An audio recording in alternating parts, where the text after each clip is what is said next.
right, guys, today we're checking out a bunch of videos. I'm going to tell you what I think about them. We're going to be talking about some dog attacks. We're going to talk about puppies, some things in between. So stick around, and we'll see what's been going on out there in the dog world. I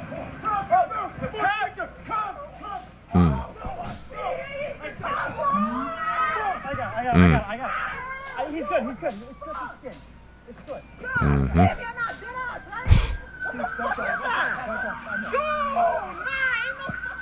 P06670, P06148. P06670.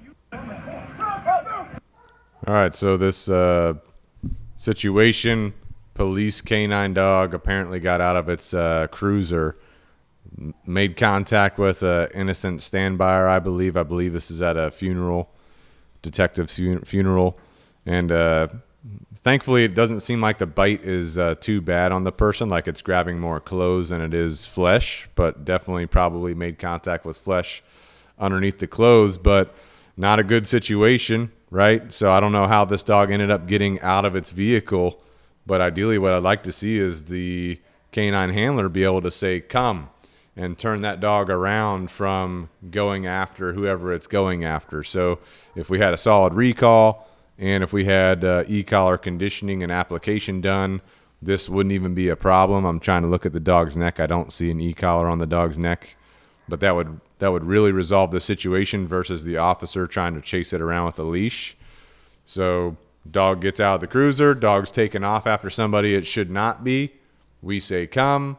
If the dog is not coming, we're going to use our remote collar to help that dog stop what it's doing and turn around and come back to us. Now, who knows what was going on? This dog probably thinks it was out on an apprehension, so it's very aroused. It's very energetic. It's very mentally ready to go after people. So that's going to be a situation. We do want the dog ready for that when it's time for that. And we also can see the dog was having a hard time letting go of the person and their clothes. So they actually had to put a chokehold on the dog.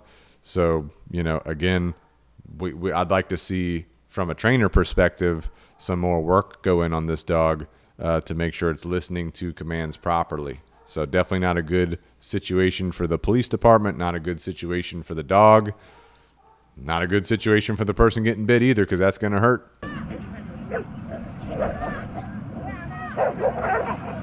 Holy cow. Holy cow. Good Lord. Holy.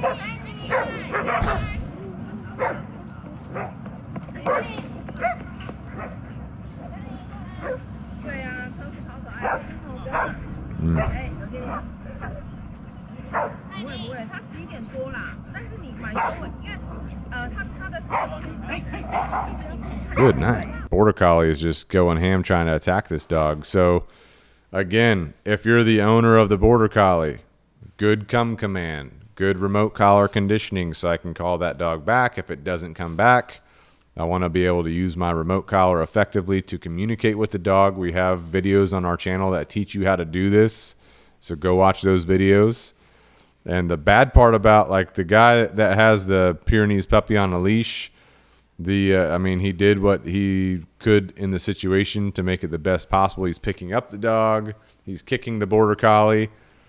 But what's happening is the puppy's starting to get frustrated. And at a certain point in the clip, we do see the puppy, a more serious response on their face as they're trying to react at the Border Collie who's trying to get it. So this type of situation that keeps happening, if it happens continuously, this could create dog aggression, dog reactivity in the puppy.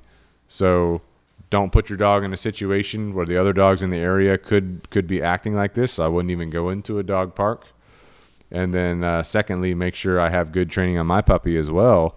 And especially if this situation happens, now I need to be really good about continuing good socialization to prevent reactivity or dog aggression from coming up from a situation like this. Of course, we got the Corgi running around wanting to get in the mix as well. Eso sí es muy lindo, véalo. Ah, como hoy se me montó al carro. Ah, vea, salude para papá, vea, véale. Hola, papá. Ay, llamo muy perdidos niños. Viernes, sábado, domingo, lunes. Vea, nada más vine hoy a saludarlo. Vea, Y eso sí es muy lindo. Oh, gosh. Oh, shoot. Golly. ¿Por qué? A ver. Does he still have his hand? Y eso sí es Holy muy lindo. cow. Véalo. Yeah, so when I see this, the first thing that's going through my head is whatever the situation is, this Rottweiler that's up in the window, I'm already getting dominant vibes. If the Rottweiler is up on the window like that, the dog is a dominant dog. Then I'm watching the dog's ears, right? The dog's ears kind of come back at a certain point. So they were relaxed at first, then they come back, which means the dog is getting a little bit stressed out. Other than that, you know, we see the panting, which could be a sign of stress. And this person is just touching this dog all over. So now that I'm watching it again, I'm seeing that the dog was panting. The person starts petting it. The dog starts licking the person. To me, that's a displacement activity, trying to get the person to stop petting. The dog obviously didn't want to get pet. He threw a couple very small body language signals, but not really that much, especially if you don't know what you're looking at. You think this is a friendly dog up on your car like this. But that bite's going to hurt, dude. That bite got his hand, right? He seems like he held on for a minute. So and probably I'm assuming that this dog, the dude didn't know the dog. Most of the comments are in a different language. But I'm assuming that the dude didn't know the dog. He pulled up somewhere, had his window down. The dog comes, hops on his window. Don't just assume every dog's friendly, right? Don't just start petting all over dogs you don't know. And yeah, so as soon as he starts petting the dog, that's when the dog was panting. He starts petting the dog stops panting. So if there's a change in behavior like that, it indicates to me that the dog's feeling a certain way, and then it results in the bite, right? So the panting, the dog was panting, that's the baseline behavior. He starts petting the dog stops panting, the dog licks the arm as a way of displacing the action, right? And then it just results in the bite because the dog just didn't want to get pet anymore. And the person's also petting all over his head, which is a dominant body cue, right? Dominant body cue, dominant dog. Dog feels challenged. Dog decides to correct you. That's what's happened here.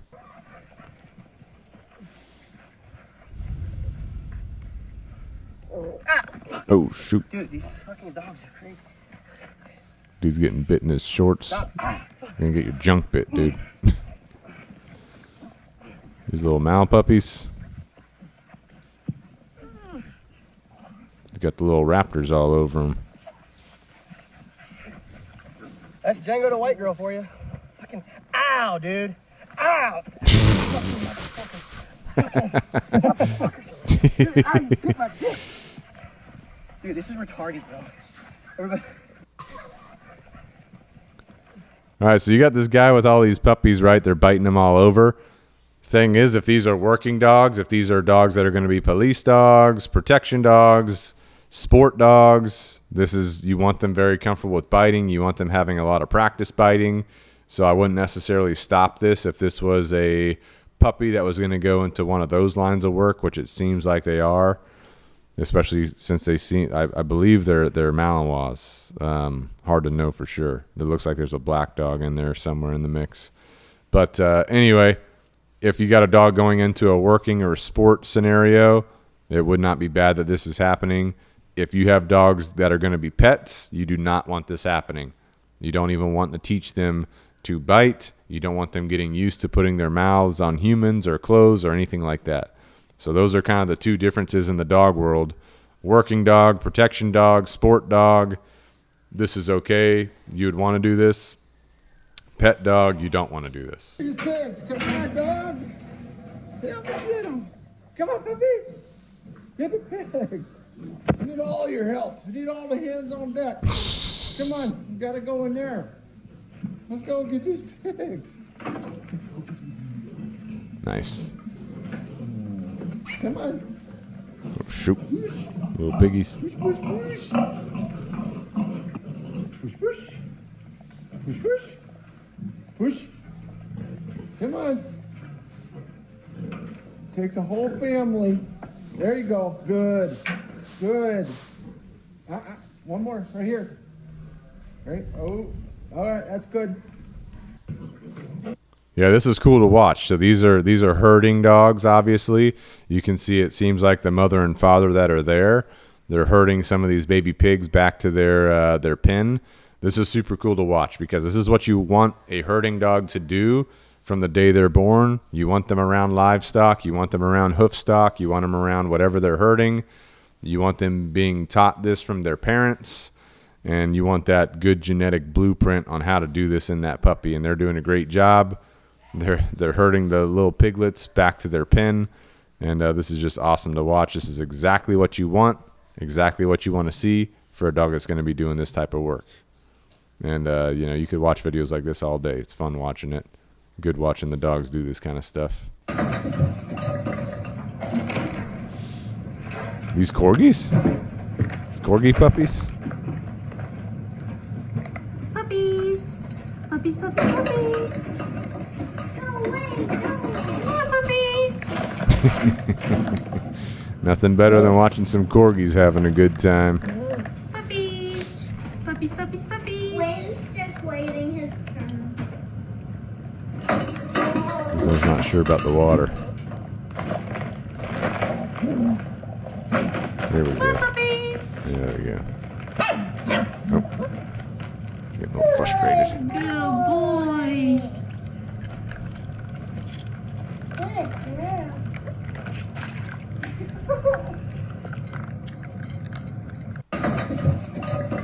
Yeah, so this is a great example of a breeder who's doing things right. They've got their Corgis. They've got this obstacle course set up. We're getting environmental exposure. We're getting socialization in. This is something I talk about a lot when we're talking about puppies. The earlier you can expose your puppy to different things and get them used to different textures, different feelings, different sensations, the better that puppy's going to learn, the better they're going to be long-term in their life. So if we look at what this, and we can only see a portion of it because it looks like part of it is before what we see in the camera. This is a great way to do this, especially if you're a breeder. But they got the food at the end of the obstacle course. The first thing we can see at the very top of the camera is the shaking floor. So they got the suspended floor that the puppies have to walk on. It's going to move. It's going to shake. There's some noises. Then they got some like rubberized balls and things they have to get over, like a Bosu ball. They got towels, right? We get that towel texture. They got the like the balls from play sets that the human kids play in. They got that right here. That way the puppies got balls flying around them, plastic balls. They got more towels. They got the water, so the puppy has to walk through water to get to their food. And then the food's also on a slick surface. Looks like some kind of countertop looking thing. But all these are a great way to get your puppy good and used to different environmentals. That way they're desensitized to these things. Nothing shocks them as they grow up, as they get older. And this is just amazing, right? This is what every breeder should be doing. If you find a breeder that's doing this versus a breeder who's not, I would go with the breeder who's doing this. And yes, they are probably going to be more expensive because they're putting more time, more effort, more energy. They care more because they're doing all this with their puppies. So hats off to this person, this Corgi breeder. And this is the kind of stuff you want to see right here. And the puppies are having a good time while they're doing it, right? Look at these puppies. All right, guys. So that's all we got for you today. As always, we got plenty of videos on the channel. One video I'm going to recommend right now is going to be our e-collar for beginners, because a couple of the videos we watched today, that's going to be very beneficial, especially in high arousal, high safety related situations. So check out this video. I'll be more than happy to teach you all about the e-collar there. I'll see you here.